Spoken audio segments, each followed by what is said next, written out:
Hey everyone, welcome back to my channel and welcome to my new blog. আজকে তোমাদের সাথে share করতে চলেছি আমরা বাবা মাকে নিয়ে যখন গিয়েছিলাম রাজকুটিরে এবং ওখানে গিয়ে আমরা ডিনার টাইমে কী কী খাওয়া দাওয়া করেছি তারই একটা ছোট্ট ভিডিও।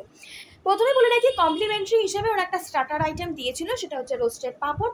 খুব হালকা মশলাপাতি দিয়ে ওরা একটা সার্ভ করেছিল, ভীষণ টেস্টি ছিল। আমরা অর্ডার দিয়েছিলাম মাটন প্যান্থেরাস 1 প্লেট। 1 প্লেটে ছিল 4 পিস মাটন প্যান্থেরাস, সাথে দিয়েছিল টমেটো কাসুন্দি আর স্যালাড। টমেটো কাসুন্দি, টমেটো সস এবং কাসুন্দি এই দুটোকে মিক্সড করে বানানো হয়েছে এবং এটার একটা আলাদা গল্প রয়েছে, যেটা অন্য একটা ভিডিওতে বলবো। এটা খুব ছোটো ভিডিও, তাই সব কিছু একসাথে বলা যাবে না। এরপরে অর্ডার দেওয়া হয়েছিল গরমা গরম লুচি। আমার বাবা আর বর ভীষণ ভালোবাসে লুচি খেতে, সাথে তো মা রয়েছেই, তবে আমার ময়দা সহ্য হয় না, তাই আমি ওটা খাইনি। ওরা খেয়েছিল গরমা গরম লুচি আর আলুর দম। এই আলুর দমটা ভীষণ টেস্টি ছিল।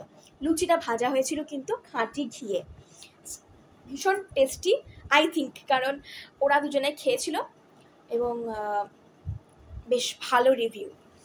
আলুর দমটা ভীষণ ভালো ছিল। আর এখানকার সিগনেচার ডিশ, যেটাকে সিগনেচার ডিশ বলা হচ্ছে, সেটা হচ্ছে মোরগ পোলাও আর মাটন। তো মাটনের আইটেমটা নামটা ঠিক মনে পড়ছে না, তোমাদেরকে আমি স্ক্রিনে মেনশন করে দেবো, এখন আমার মনে পড়ছে না ভয়েস ওভার দিতে গিয়ে। তবে ভীষণ ভীষণ ভীষণ ভালো খেতে ছিল। মোরগ পোলাওটাও খুব ভালো খেতে ছিল।